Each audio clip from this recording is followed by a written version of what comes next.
it is. Brad Lee back again with another episode of Dropping Bombs. Today in the studio, folks, I got a real treat for you, especially if you like money. Karim Naoum in the house. What's up? What's going on, man? Good to see you. Folks, if you guys don't know who this dude is, he is a Section 8 expert. 23-year-old kid. We were talking right before the thing, and it's like he's got a whole entourage. You guys remind me of the show Entourage. He's got all his characters with him. Apparently making some money in Section 8 housing, and turns out a lot of other things. So we got a little band of entrepreneurs here is what we got. You're an entrepreneur. Section 8 just happens to be where you're one of the things you do to make a bunch of dough. Correct. Now, why Section 8? It's guaranteed income, man. Government never misses their payments every single month. I'm getting it on the first. You get as close to that thing as you can, just so they don't have to screw up the volume. Yeah. And so I like the guarantee thing, but for everybody listening that may not know what Section 8 is, what are you talking about, Section 8? It's a government program where the government essentially pays the rent for its tenant that makes 50% under the average median income in any given city. So I don't know if a bunch of brokies follow me, but if you do and you're one of them, how do they qualify for Section 8? If you want to qualify to be a Section 8 tenant, specifically, it takes about 10 to 15 years just to get your voucher. Okay, so I don't necessarily go into the qualifications, but for the It's like welfare. Yeah. So Section 8 housing is when you can't really afford to live because you're not making a bunch of money and the government assists you to live there.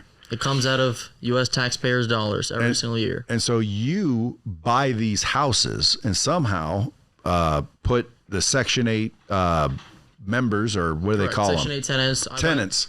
Essentially properties in the Midwest and the Southeast, sub $100,000. I get Section 8 tenants in there. We pass the inspection. On the first of every single month, I'm getting the guaranteed check. How do you find the tenants? There's a couple websites. So there's a website called affordablehousing.com, and you could just go on. What do you just Facebook list your property? Yeah, I have a property manager listed every single time I buy a new property. And then you said pass inspection. Who's inspecting? So the Section 8 Housing Authority will have a Section 8 inspector that will go out when you get a Section 8 tenant. You fill out all the paperwork. They'll inspect the property just to make sure that obviously there's no broken windows. It's not a shithole. Yeah, it's not a shithole because they want you to take care of the deal. Yeah, so you can buy a nice little house. Now, do you ever find that there's no inventory? Depends on the city. I mean, if you go for... You can't buy a mansion and put it in Section 8. You're not going to buy something in Beverly Hills and try to rent it to a Section 8 tenant. I buy properties in like Dayton, Ohio. Do you know in advance how much they'll pay for that house? Yeah, of course. So there's a website that you can go on. It's called huduser.gov, and you could see exactly what a Section 8 tenant would end up paying you in any given zip code. So you just type in a zip code? You go on there, you type in the city, it shows every single zip code. I know. So you type it in, it says we pay $1,300 to live in a house in that area. 1,000, 11, 12, 13 for 1 bedroom, 2 bedroom, 3 bedroom, depending on. And then obviously that government pays that and it's guaranteed. What about the copay with the tenant? Yeah, so the government will pay generally 70 to 100% of the rent every single month, and the tenant will pay anywhere from 0 to 30%, depending on their specific income. So I have tenants that quite literally pay me, I think it's like the lowest one is $7 a month, and the government pays the rest of the... Why don't you just kick that in, bro? Call that guy from like tomorrow and say, dude, you know what? I was talking to this older gentleman up in Vegas, and he told me to bless you and just keep that $7. I'm gonna do it just for you. Yeah, because I mean, what do you need $7 for? And if his share's $7, like, dude, he needs that more than you do. Yeah, of course. $7 will let it slide for the rest of the year. How is his share $7 though? That means if he was paying like what percent, they make you pay $7. They have a really low income that essentially. And it's just that's what it calculates. Correct. Damn. I feel bad for people in that world. See, again, dude, you know what you should also do besides just invest in the Section 8s? Like, again, show these opportunities to the Section 8er. To Section 8 tenants? Yeah. I mean, they got no money, basically. It is true, but these are also the same individuals that don't have any money. They don't need money. They don't need money. They need information, and they need a desire to work. And if they don't have that, you can't help them. It's funny that you say that because there's a new program that just came out that allows Section 8 tenants to essentially buy properties. Listen, I don't think anybody wants to be a Section 8 tenant. They're getting government assistance because they don't have any money. Well, some people and take you know advantage how to of it. make money, bro. Yeah. And he knows how to make money. This little entourage, and he knows how to make money. What about you? He's the only one that looks like he has money, but that means he probably doesn't. No, just joking. I remember when I was young, dude. I used to wear suits like they were going out of style, dude. Cufflinks, you wear cufflinks? Dude, you can't have a suit and be properly dressed without cufflinks. Dude, get cufflinks, they're so badass. But anyway, so I used to, like, every day I'd get in a suit. I don't care what I was doing, I had to be in my suit because, like, dude, I thought that's what rich people wore. I thought that's what businessmen wore. So I wore suits my whole life until I got rich. Mm-hmm. And then I thought the only time I'm wearing suits now is if I'm getting married or buried. Why? You don't think it puts you in like the work mode? No, because if I could choose what I wanted to wear, why would I wear that? Well, I could choose what I want to wear. I mean, I can. You don't have a suit on. Yeah, of course. I don't have a suit Now, on. again, he's not going to prom tonight either. So, like, right now, if you could wear anything you wanted, you weren't coming here, you weren't flying, what would it be? It would be a suit, but it would be with pinstripes. So that means that you would be at home, in your home, by yourself, in a suit. I used to do that. I know, but so did I. That's why I'm saying, like, he likes suits. I think what it does, it is essentially puts you in work mode. I mean, you come to the office. It could. I mean, you come to the office. Hey, I'm going to give you a bomb, even though that was unexpected. You come to the Because that's office true. every It day, could put right? you in work mode. You don't have to come to the office, but you do it because you're making a commitment. So he's making the commitment to put on the suit every single day, which is going to put him in work mode. That's why I get up every single day, put my socks on, take a shower, I get ready. Just your socks? My socks, my pants, my shirt. But do you wear suits? No. Would you? No. Why? It's not your style? I don't like wearing suits. Too much work. I'm not going to sit here and put a suit on 15 minutes just to, You don't wear suits either, do you? make phone calls to realtors. Special occasions. What about you? Sometimes? No, it's casual. Biz cash. Folks, I wish you could see the rest of these guys in here. Like, it's a whole cast of characters we got. Do you guys hang out every day together or no? A lot, I would say. At least a couple times a week. And what town do you live in? San Diego. And everybody's in San Diego? Everyone's in San Diego. I was going to move down there once because I was visiting, and it's awesome. And I called my buddy after like 10 years, and I'm like, dude, I remember San Diego with palm trees and the naval ships, and like it was cool. So I was talking to him, and I said, dude, I'm gonna move down there. And he goes, don't do it, bro. I said, why? He goes, you don't want to live in Man Diego. I said, Man Diego? What the hell is that? He goes, dude, there's like freaking 10 dudes for every girl around here. Is that true? You could come and explore. It's always to find out. Well, I mean, I've been there for a visit, but like, I don't know. I've never lived there. Is it like a lot of freaking dudes around there? Why is it called Man Diego? I mean, You got to have heard of Man Diego before. I've never heard Now, of why do it. they Spots say where that? we hang out, I feel like. Huh? The spots where we hang out, it's pretty equal in the ratios. Yeah. Okay, well, let's get back to where these guys can do what you're talking about. Yeah. Section 8 housing. Now, why not?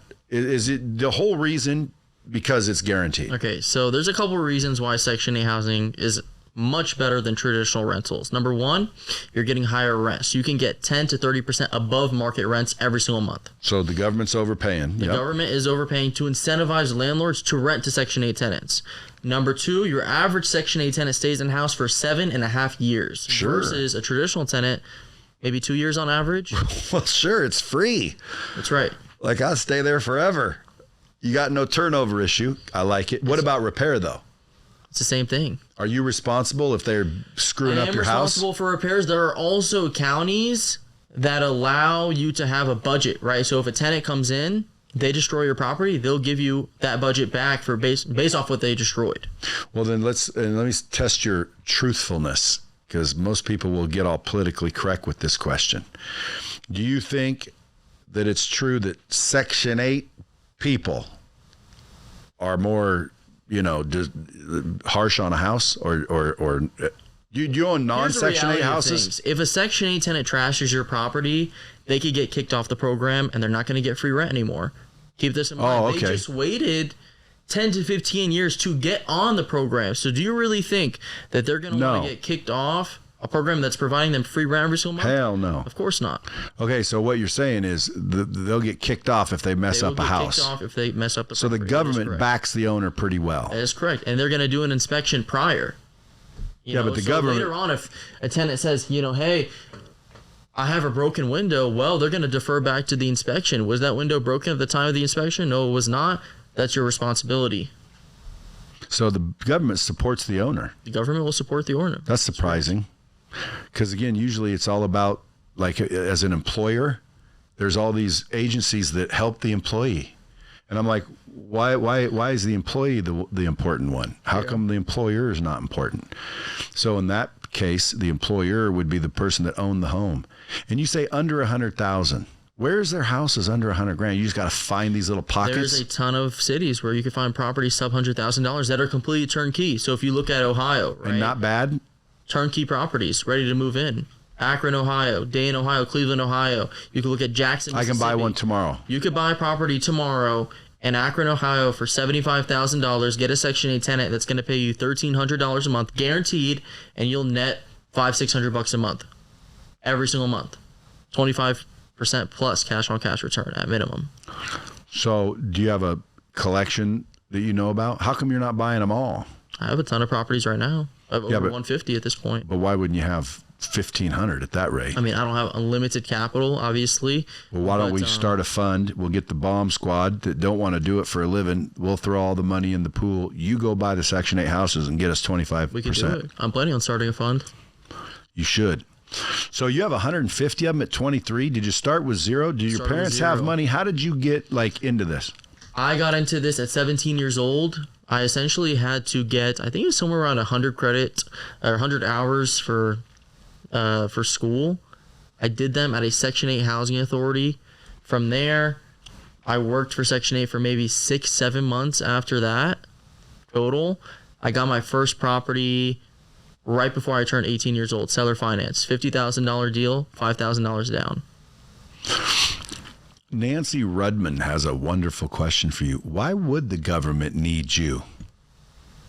As a Section 8 landlord? Yeah. Why not? I mean, who's going to ultimately rent these properties then? Who's going to lease them to Section 8 tenants if I'm not going to do it? What do you mean? Who's going to lease these properties to tenants? No, but why does the government need you? Because I'm providing the properties. I know, the but government the government can buy the property too. Well, I think what she means is, well, they're not going to own the properties. Yeah, well, the government isn't in the real estate business. Right, they're not in the real estate business. I am. But you would think, that they would just, give the person the money, but they give it to you, which I like, by the way, because you in some cases, a lot of the welfare programs that are out there, they're being abused. Meaning, like, when I was a kid, my real mom, because my parents were divorced, so at 2 I had to go with my dad. My mom stayed over here. Well, she was on welfare. I used to remember visiting her, and she'd have food stamps, and I'd never want to go to the store with her. Why? Because she was paying with food stamps, and that's embarrassing. That meant you're poor. And so people would come up in that neighborhood. And I didn't know if she was on Section 8. She might have been, but she was poor. She was on welfare. So when I'd visit her, she'd go to the store with food stamps, and people in the neighborhood would offer to sell their food stamps for like nothing. Like if you had a joint, I'll give you $100 in food stamps for an eighth of weed or something like that. They were just abusing it. So like those people, they never got kicked off welfare programs for abusing it. How do people know that they're abusing these programs? Do the owners of the homes report them? To be honest with you, it's very hard to tell. I remember when I used to live in New Orleans, I was about to rent a property out to a Section 8 tenant. This was back when I used to actually do the property management myself. Okay, I used to have maybe like a 2016 Jeep Grand Cherokee. I got to my Section 8 property. I met the tenants. I see one Scat Pack enter. It was a Dodge Charger Scat Pack. I was like, okay, well, that's a Section 8 tenant. And they had another property with the same exact situation, except it might have been like maybe like an S550. I was like, okay, well, you guys are Section 8 tenants, and you have damn near $100,000 car, and I'm the landlord. I own the property, and I'm getting the government subsidy.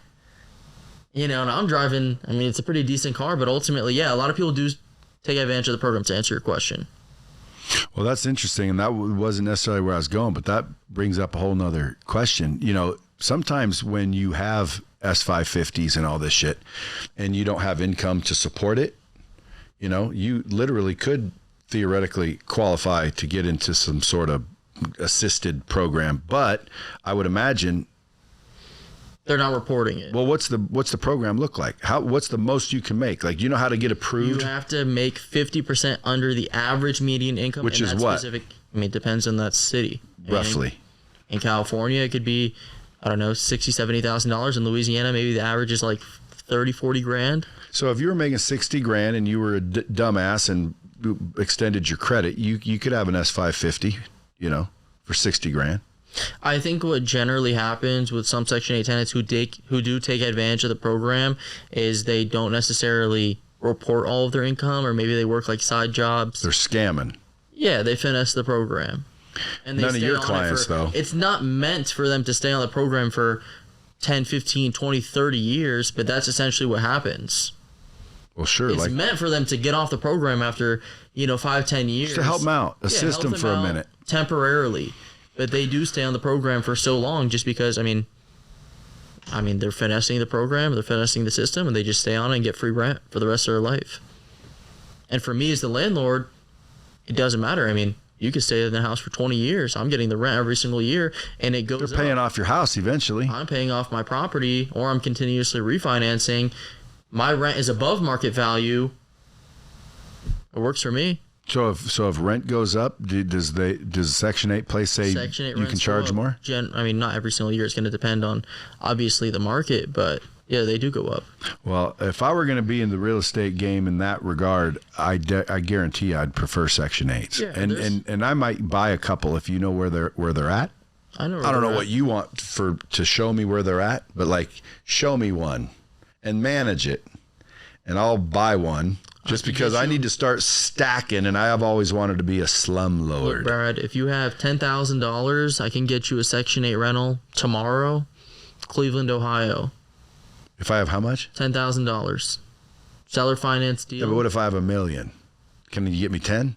I can get you more than 10. Where if I'm giving you the 10,000, where's the other 90 coming from? If it's a $75,000 house, well, where's the other 65 coming from? Either it's going to be seller finance, or it's going to come from my friend over here who's a lender, and he's going to ultimately finance the deal. DSCR, you don't need any specific income. But you don't need real estate experience. You can get the property. All you need is 15 or 20% down, depending on your credit. Does it change the more you own? Believe it or not, some of the lending programs now, a lot has changed after 2008. There's a new loan called the DSCR loan. Yeah. It doesn't impact your debt to income ratio. You can theoretically own a limited amount of property. You know how when you buy a first house and there's like a FHA 3.5% down, but when you buy your second one, it's no longer, the same. Correct. So when I said I have $1 million to put down, I was thinking 10 times 10. Would they loan me for 10 of them if I put 10 grand down on all of them? Of course. There's no limit it's not a conventional loan where there's a cap. A lot of people think, when I get to 10 rental properties. Well, dude, I'll buy some shit with you. Yeah, we could definitely do it. After all of your expenses, you'll net anywhere from $500 But if the house is mine. House is yours. Yeah, so if people are listening, hey, how do I know Kareem's not going to run off?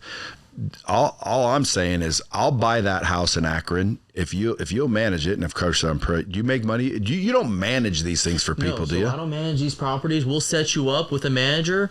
We'll help you get your LLC set up. We'll get you the lending. We'll walk you through the entire process. We'll find the property for you. We'll ensure that there's going to be a Section 8 tenant lined up. It's your property. You put down the down payment, but obviously we're helping you through the entire process. Now, what's that?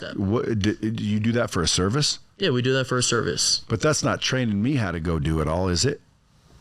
In terms of... I know you train people how to go get in section house and do the business. Correct. But that's not that, is it? That's essentially what we do. So yeah, because I didn't know you got him a house too, though. What do you mean by that? I want a house. I don't want to get trained on it. Yeah, of course. I want a house. So like if you said, Brad, give me the 10 grand down and I'll bring you back a house. At the end of the day, we can get you a property, but would you want to learn the process to be able to buy more? No, I want you to teach someone on my team. Yeah, we have a different service, essentially done for you service that we. So let's say I grab my on the table. Let's say I grab my son and I say, hey, go see Karim. Yeah. And I pay whatever you charge to train my son, and then I just give him the money to go round him up. Will he be good quick or no? We can get you a 10, 20, 30 house portfolio depending on how fast you want to move. Is it a matter of just money? Yeah, you would have to have the liquidity, but we move 5 to 10 portfolios at least every single week. But what, and the return on average is what? $500 to $800 a month net per property. No, I know, but like ratio wise. In terms of cash on cash return, it's going to be at least 20 to 25%. What would be the annual return on investment? In terms of percentage wise. So like if I give 10 grand, the debt, the rent pays the debt service. So just pretend that ain't there. And my cash flow is, let's say, $300. Well, when you do the math, you'll be like, every year you're making X percent on that 10 grand you invested. Right. So that's cash on cash. I thought cash on cash is like. Right. So you're asking if you put in 10 grand and you made $3,000, that's going to be your cash on cash return. Your cash in is a 10 grand. If I got cash that you're getting back is a $3,000 annually. Yeah, cash on cash. Okay, so if it's a 3,000, then it's 30% return every single year. That $3 grand don't stop, and it may increase. And your rents are going to go up every single year. What about fixing shit? Down the property, obviously. You're paying off. Yeah, your debt is or your equity's increasing in value. But what about repairs? How's that going to jack me? Well, I mean, we include a repair cost at right around 10% for maintenance. You just allocate that? We allocate that. What if it goes big though? Like it's an AC, dude. It ain't 10% of the rent. It's freaking $5 grand. Keep this in mind. If you have 100 properties, how many ACs are you going to ultimately have to replace every single month? Maybe a couple a year? Okay, and if each one costs you $4,000, you're still under that 10% threshold. If if you're lucky, I guess, or that's the norm. I mean, if you're only buying one property, you're going to do an inspection regardless. You're not going to. A lot of people think, hey, my AC goes out, I'm fucked. What do I do? But ultimately, you're going to go through an inspection. You're going to look at the roof. You're going to look at the HVAC. You're going to look at the walls, the flooring, all that good stuff. And if everything checks out, you move forward with the property. If it doesn't, you lose your $300 you just spent on inspection. Move on to the next deal. You don't have to buy the deal. But if it makes sense, then you move forward. When you started and someone was renting from you, like if my old ass was on assistance and I came in and saw your young whippersnapper ass and thinking, how you own that? I don't tell people I own the property. Whenever I used to do it back in the day and I was the property manager, I wouldn't tell them it's my deal. But it was. I'm the manager. Just because I don't want them to look at me a certain way, this is our fucking landlord. He's 18 years old, 19 years old. I would have. I'd have been saying dude, listen, you want me to show you how to get out of this fucking hole? Okay? Do you or not? Well, then fucking go sell your food stamps and get me some cash because I'll teach you. Yeah. I'm joking. I wouldn't do that.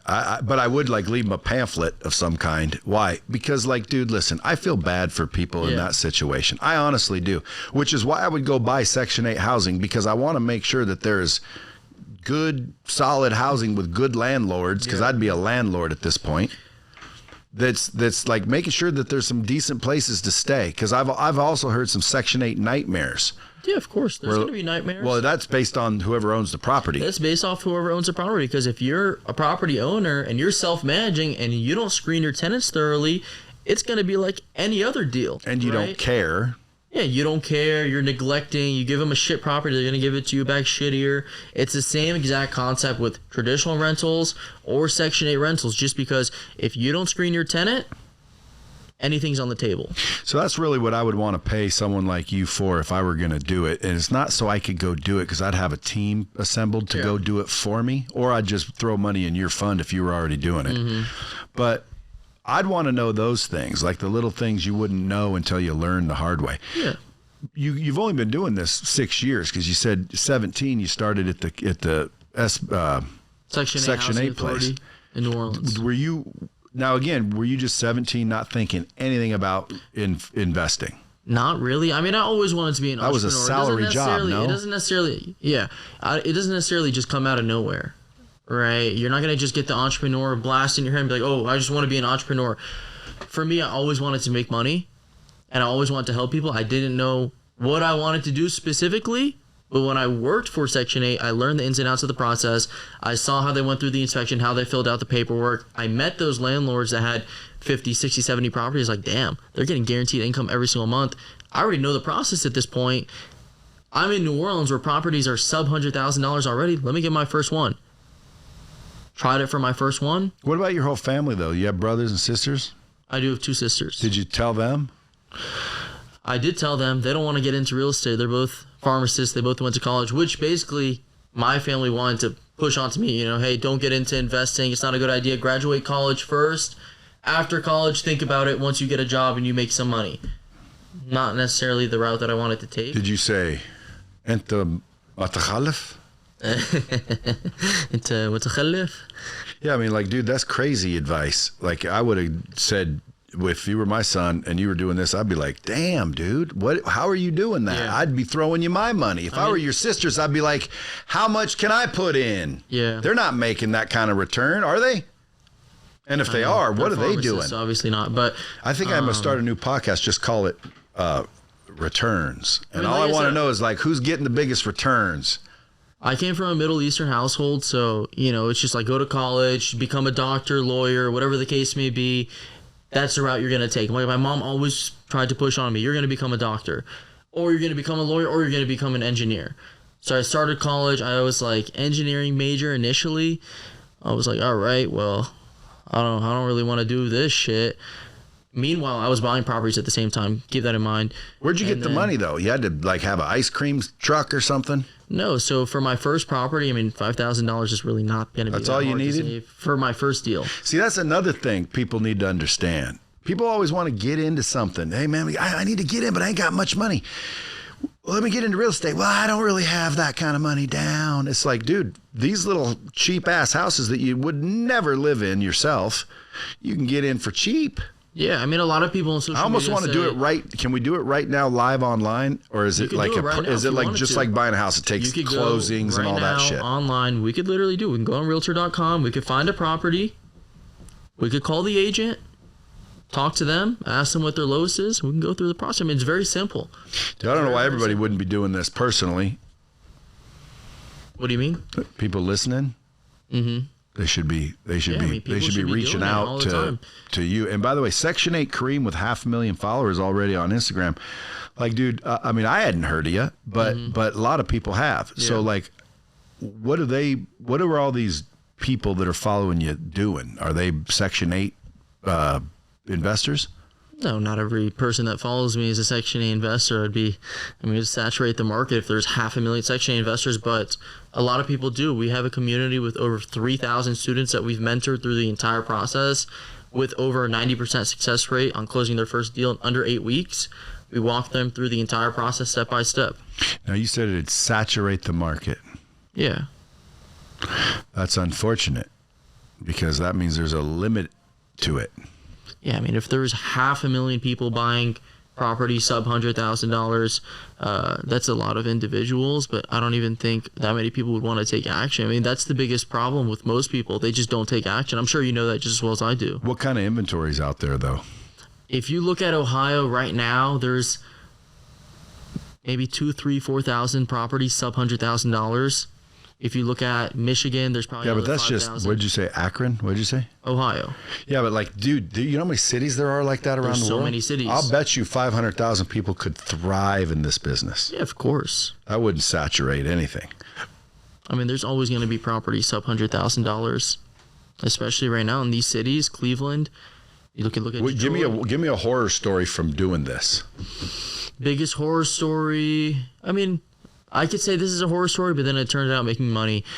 Property, it was in Laplace, Louisiana. I bought it, what was it, like 2022? Caught on fire. I think they were smoking in the property. They left one of the candles on or some shit like that. I got a call maybe at 2 a.m. at night. Like, you know, the firefighters are here, bullshit, come to the property. I'm like, all right, I'm not fucking coming. Why would you need to come? Well, I don't know why they even called me. The Say grab a bucket and meet me at the house. Like meet us at the house, come see what's going on. I was like, I'm not fucking getting out of bed. But anyways, I bought that deal for somewhere around 70 grand. I had a policy that was, I think it was somewhere like 145, 150. They ended up paying me right at 145 for that specific deal. I paid 70 for it.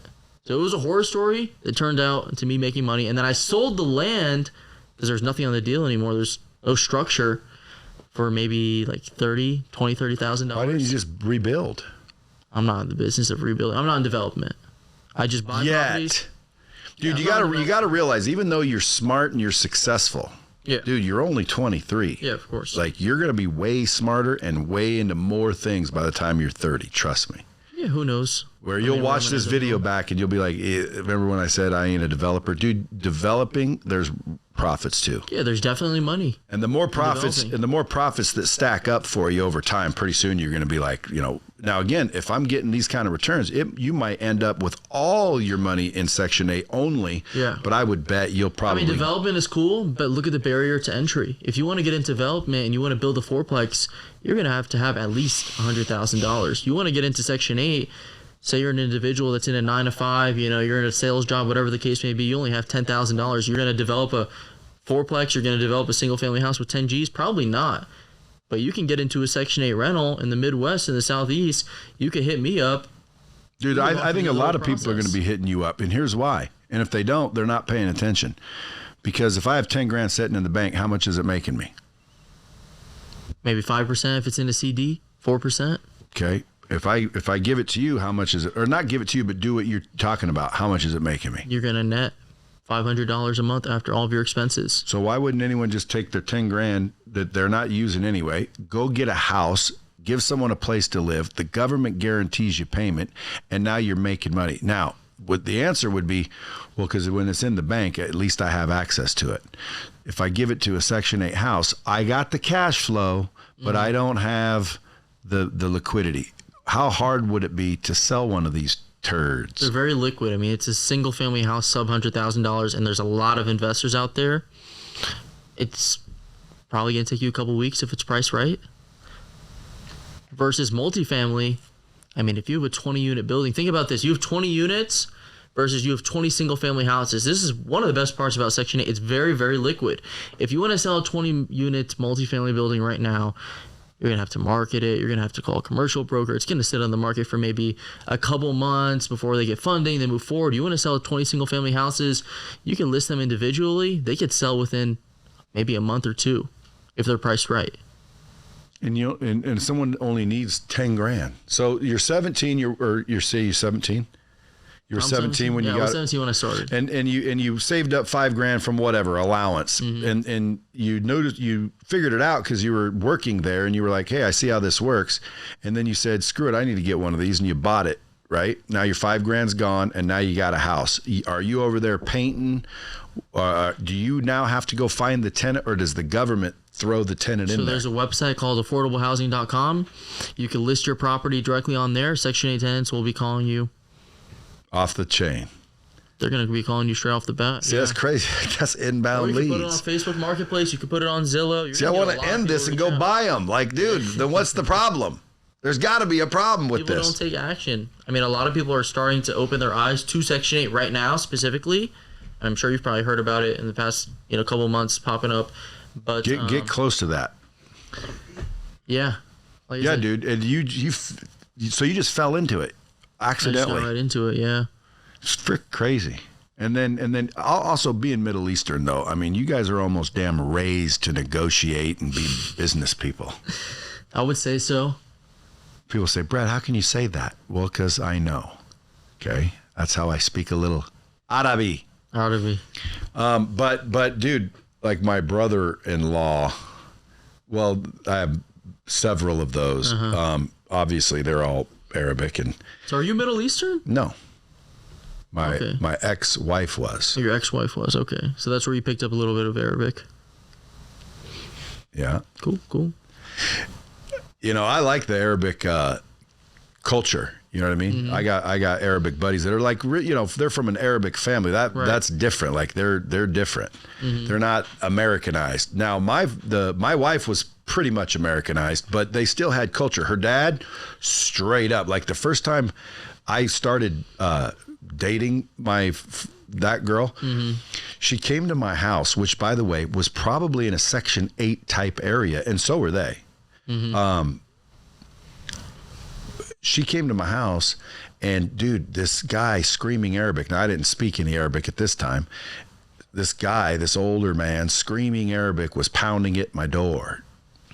And I'm like, what in the hell? So I open the door, and there's her dad, and she's there scared, and he reaches in, grabs her by her freaking hair, and starts freaking pulling her home, screaming at her. And I was like, I mean, not like abuse, like Middle killing Easterns her. don't play. Yeah, he didn't play. Like, it was like, you're getting your ass home. Yeah. Snatched her by the hair, pulled her home, was yelling at her. Her brothers were looking at me like, like dad was like freaking. And when I started dating her and being along, here's the funny part. I already knew dad didn't play no damn games. So he came out, and right away he asked me in his broken English when I'm going to marry her. And I already started talking a little bit of Arabic. Yeah. And so I wanted to say I need to think about it. I wasn't just going to commit. So I said, let me fucker. Let me fakir. خليني fakir. And he goes, okay. And I thought, I like this culture. Yeah, the thing is about Middle Eastern culture. You guys don't get it? It's funny. They don't want anyone to play Do you around speak with Arabic too? I speak Farsi. Farsi. Khoda hafiz.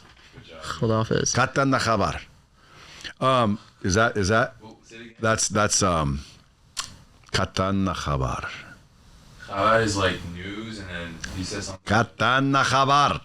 Now, who taught me that? Well, he was a Farsi dude that I sold cars with. So I speak a little Farsi, but just I can't speak it. Arabic, I was a lot better when I was in that. But they all are kick-ass negotiators. They're smart business people that I've learned. Because like her mom, dude, you know what her mom did?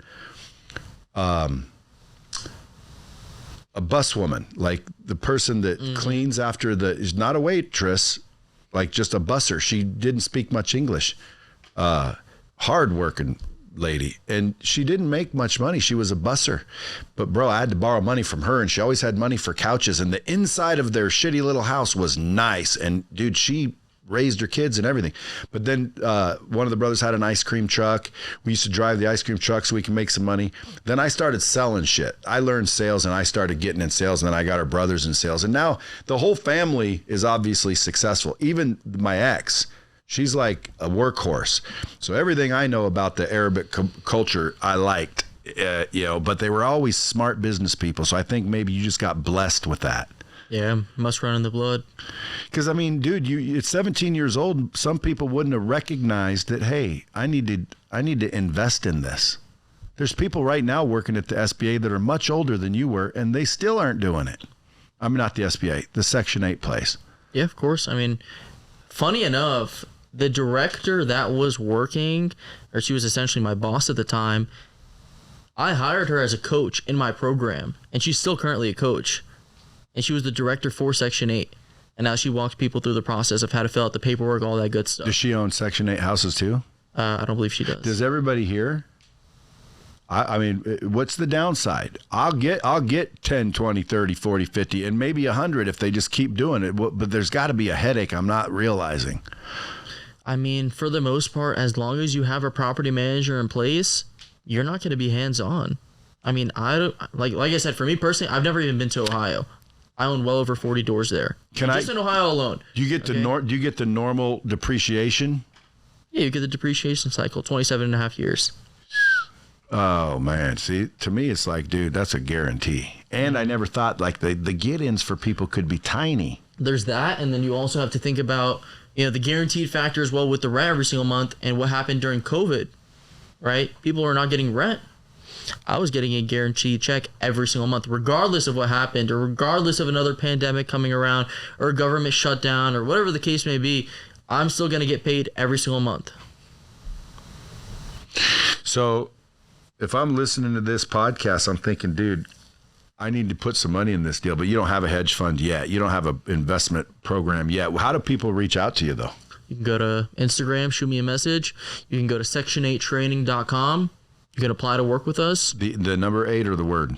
The number 8. Section 8 training. Section8training.com. So again, guys, if you want to learn it, they'll teach you to go do it yourself and find the same results. You guys essentially through the entire process. Yeah, tell them what you were telling me earlier, like when I said what makes you different, and you said, dude, we actually like coach them.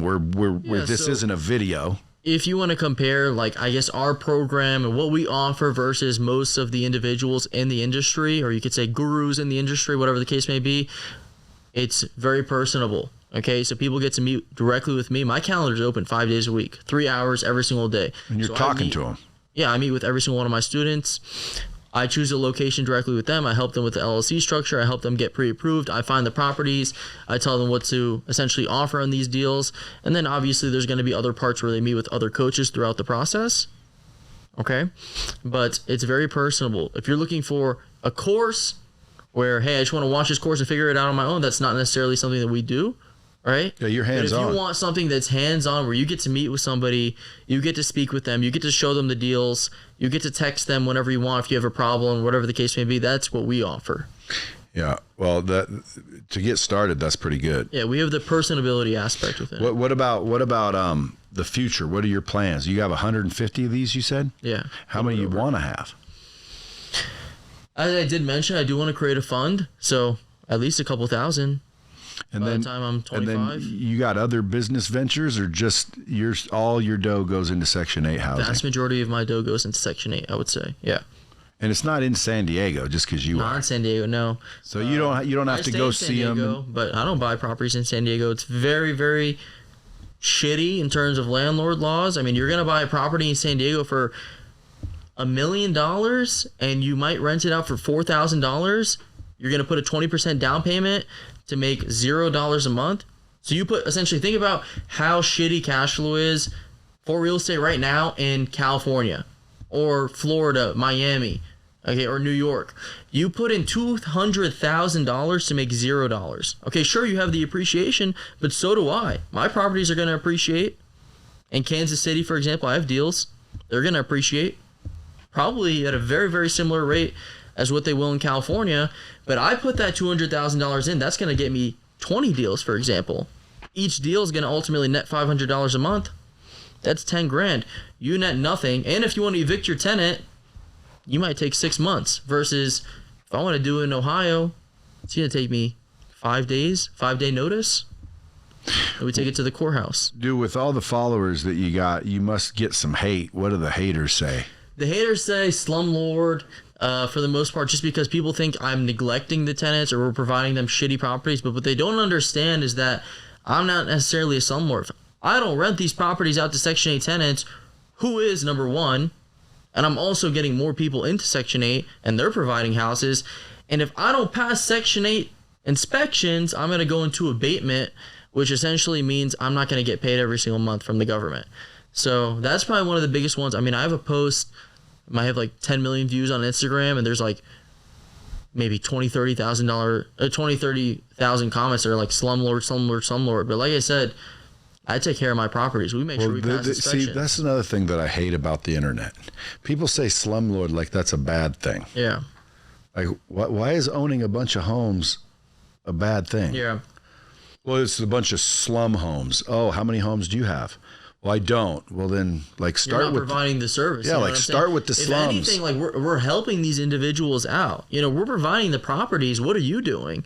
You know. I was just thinking of another question that I would have, and what I do is basically fire the questions at you that I think I would have if I were listening to this. Yeah, man, fire whatever you got. You know, what are the haters going to say? What are my downsides? Like, this sounds too good to be true. When again, I already know, by the way, folks, just if you want to know Brad Lee's take, I already know it's true. I've already been like very interested in Section 8 industry because I know a dude that does it, and he, I think, sold his company for $140 cash, liquid, boom. Mm-hmm. And he had $140 million, and he's like, what am I going to do with this money? Yeah. Well, he started putting it in Section 8 houses. And by the way, he come from Section 8 lifestyle. Yeah. Just like, again, I mean, I live with my dad and we weren't on food stamps and stuff, but we weren't rich either. But his story's crazy. So there's something to the Section 8, and I think the bottom line is, number one, it's guaranteed by the government. You want to tap in on that. Number two, it's very easy to get in. You don't need a bunch of rules. What were you saying? You don't need all the... you don't need real estate experience. Yeah. You don't need tax history to qualify for a DSCR loan. So essentially what most people think is that, hey, I need the tax returns if I want to buy my first property. That's what my bank told me. But they don't understand there's a loan product called DSCR. What's that stand for? Debt service coverage ratio, which essentially allows you to buy a property As long as it covers. based off the rent and if it cash flows. Yeah, because it's a business. And the bank will bank a business. That's correct. That's crazy, dude. See, I want 100 of them, and I got the down payment. So what do we do? Talk after this. If you want to get into 100 of them, we can set you up with a portfolio. Well, again, I don't want to, but I'll get someone to, I'll pay the money and then get the returns. Put the money up. We can get you a big portfolio right now. I mean, it depends on the location you want to be in. I don't care. You just want cash flow. Yeah. What do you want to make a month per door? As much as it can make. I mean, what do you want? I mean, if you're trying to maximize your ROI right now, and you got, let's say, $100,000 to get into this, I would say some market like St. Louis, Missouri, you can get a property right now for 70 to 100 in St. Louis. How are you finding these areas that these houses exist? I've called, I would say, maybe 50 to 60% of the housing authorities in the U.S. or somebody on my team, and we vetted them out. We go on realtor.com. We make sure there's inventory, because the biggest thing is inventory. If there's no properties for sale, I'm not going to invest in that city. I'm not going to buy, for example. Well, you can't. You can't invest in that city. Sometimes, individuals come to me like, hey, I want to get a property in Miami.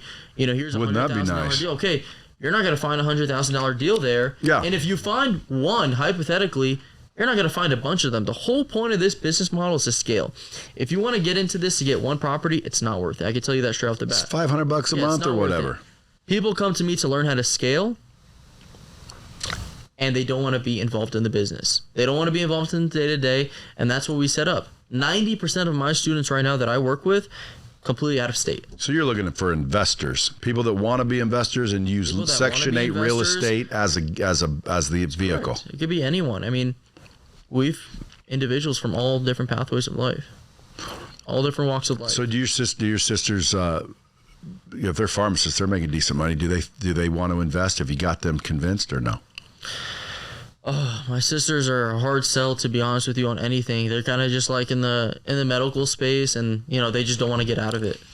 What are all you guys kind of in the same age group? Young? Yeah. So what are the youngsters doing? And when I say youngsters, like 20 to 25 are youngsters, just getting out of college. Some of them obviously still in college. What are they all thinking about, how easy it is to make money digitally now? Like, what's the rumor? Do you have a bunch of youngsters doing this, or do you have old and young doing this? Old and young. I have individuals that just graduated high school that are contacting me. I have individuals that are, in their late 60s that contact me. So, like I said, all different walks of life. As long as you have the down payments, or as long as you don't even need the down payments, as long as you have a good credit score, you can get a business line of credit. You can go to Bank of America right now if you have, an LLC that's been open for a year or two, and you have pretty solid credit. You can get a $50,000 Bank of America card, liquidate it, and you can use that liquidity to close on the rentals as well. So there's a lot of different ways to finance these deals. Do you teach that too? Yeah, we walk them through that process to get a business line of credit, or business funding, you could say. I'll tell you right now, man, if I were listening to the show and I hadn't heard of you prior, I'd be reaching out. And by the way, guys, if you guys want to reach out to the dude at Section 8 Karim, yeah? It's almost like, it's a no-brainer. I would be amazed that if in 5 or 10 years, dude, you're not also a developer. Do you have any ambition besides Section 8s, or are you like want to be a freaking movie star or something, or like what'd you think? Because you're only 23, dude. Like you couldn't have known I'm going to be a Section 8 developer or entrepreneur. I definitely want to create like an in-house lending space, or essentially become a bank. Be able to lend to my students specifically and other individuals that want to buy properties. What if they default? Now you got to collect. I mean, they're backed by Section 8 tenants. Section 8 tenants are paying the rent every single month. Sure, there's going to be individuals, I'm sure at some point, that would default. But I mean, it's all about risk mitigation. But what I'm saying is I pay the $10,000 and you said you can get me finance for the rest. At what interest rate? Just the going rate? Just say, like, if you're worried about the tenant defaulting, where's the credit risk if it's government guaranteed? There isn't if it's government guaranteed. You're exposed, depending on the voucher, 10 to 20%, maybe, whatever they're paying. Do you ever get people that don't pay you the difference? Out of 150, you probably get some bad ones. If you are a Section 8 tenant and you don't pay your 10 to 20% you're portion, off. You're going to get kicked off the program if I report you to Section 8. Well, they do kick people off, so that does happen. And not only that, it's like a couple $100. It doesn't happen. Generally, they pay. I would say like over 90% of the tenants pay that small portion. The ones who don't, we'll warn them once or twice, and if they don't end up paying, if it's substantial, if it's $7 and they don't end up paying their portion, like, alrighty, well, have a great rest of your day. That's fine. It's not going to make much of a difference to me. Amazing. You got help us launch a fund? Well, I could put you with the right people. I don't know how to launch fund. I know how to do it, but like you got to get lawyers and do that shit right, or you'll end up freaking busted for shit you didn't even know about. But that's easy to do, dude. And you definitely should have a fund, because if you had a fund set up already, I'd probably throw $100,000 in it and just wait a year. Because, dude, I'm never going to want to go out and buy Section 8 houses. But meeting someone like you and you're like, well, dude, if you got the down payment and the credit, which I do, well, then just show me the 10 houses and tell me what the return again. And then I know that you can't run off with my money because I own the properties. I don't know the deal yet. We're going to talk offline. But you see what I'm saying? Right. Like I had people come in here and they were talking about drop shipping. Remember that shit? Mm-hmm. I ain't never seen a drop shipper that ever did it actually like he claimed he could. If you were a drop shipper, I'd be arguing with you because I've never seen one. I've seen them claim they make a bunch of money, but every time I give them $30,000, $20,000 for a store, they never built me one. In fact, one of them just like got indicted. The Bull. Remember Jeremiah the Bull Evans? You can Google his ass. Well, I had him on the podcast like 4 years ago. Thank God no one was listening back then. And like, he was talking about, kind of like this, like Section 8, man, we're making money, but this is real estate back, totally different thing. But he would set you up a Shopify store or I'm not a Shopify, some sort of drop shipping bullshit where you give him $20,000 and he'll set up a store and you just get paid fucking money every month. For us, like I said, it's real. Like you could go right now on a website called investorlift.com. You could put your filter sub $100,000, 3 bedrooms plus, not older than 1950, and you could find a deal right now in one of these markets I just mentioned: Akron, Dayton, Cleveland, Jackson, Mississippi. Sub $100,000 rented to a Section 8 tenant, $1,300 plus every single month. After all of your expenses, you'll net $500 a month. I actually have a student that I think he knows you. Do you know Scott Wade? Why does that name sound familiar? He owns a Ford dealership in Newport. What about him? He said he knows you. He said he was actually good friends with you. Scott Wade. Yeah. Dude, I'm getting old and senile. Scott Wade. I'll bet you I do. He said he knows you. Why does that name sound so familiar? He started with us. He owns a pretty big Ford dealership in Newport. He just had a bunch of cash. He had a pretty high income. He's up to 100 and maybe 20 doors at this point. And he was a student. He started with zero real estate Scott knowledge. Wade, right there. Yeah, it means we've met because I don't have him in my phone. He knows me more than I know him. You. Well, tell him I said hello. But like I said, he was a student. He started with us. Scott Wade. Yeah, I do know him. Okay, he started. It's just been a while. I haven't talked to him in a long time. He said he knows you, and maybe like he introduced you to Grant Cardone. He told me a story a while ago. Oh shit! Everybody claims everything. Yeah, I don't know about the fine line details, but if you ask me, I made Grant Cardone who he was today. Ask Grant, he's not going to agree. Scott Wade didn't introduce me to Grant, but I do remember who he is now, and yeah, he's been around a long time. I've known him for a long time. He's in Section 8 now. He got into Section 8 maybe a year and a half ago. He knew nothing about real estate. He was just in cars. Maybe he's like a co-owner of the Ford dealership. It's one of the biggest ones in Newport Beach. He's up to 100 plus doors. Oh, nice. Just working with us. We walked him through the entire process. We did it for him maybe for like his first 10, 20 deals. We worked with him one-on-one. After that, he didn't need us anymore. And you don't have any headaches dealing with it? With what? Other than the norm. The business. No, I mean, he doesn't do it. I mean, he has a 9-to-5 job. I mean, he's like, What if I called him? What would he say? You can call him right now. Would he say, damn, hell of a return? I mean, he's still buying properties. Because it's all return-based, guys. Yeah. That's all that people care about. He's still buying properties, man. Otherwise, he wouldn't. He would have stopped. He has 100 plus doors. He's cash flowing maybe. And if the place burns down, is there insurance to cover it? Yeah, of course there's insurance. So it's just like a normal house, dude. Yeah, so if a house burns down at the end of the day, you're going to get paid. Cha-ching. I make money. I've had multiple houses burn down. I get paid. I've had a fourplex burn down. I picked it up for maybe like... Just make sure it doesn't burn down coincidentally. No. Like I said, I'm in California, so I don't go by those, but I picked it up for maybe 3 something. They wrote me a check for close to $500,000 just because it got burned down. That's the replacement value. Yeah. Well, folks, listen, if you guys want more information, go find this dude, section8training.com. You can follow him at Section8 Karim. That's Karim. I'm going to be doing something. I'm going to buy some shit with you, or I'll do your thing, but I'm going to have a team paying attention. So I don't have to. That's what a lot of people do. Yeah, I just want to own the assets and like put them in a portfolio and just like pass it off when I die. It is awesome, dude. I'm surprised you're doing it so young. You guys are impressive young lads. Keep up the good work. Appreciate that. And then, folks, if you're paying attention, man, if you're an investor, killer vehicle. If you want to learn, if you're not an investor and maybe you're in Section 8 housing, you want to get out, like, dude, he'll teach you. Because, dude, you need $5,000. You can collect that if you have Section 8 housing. Because Section 8 housing, like you said, should be for assistance, get you up off your feet, give you some assistance and save that money and get your ass out of Section 8 housing because it's supposed to be temporary. It's supposed to be a temporary program. Yeah.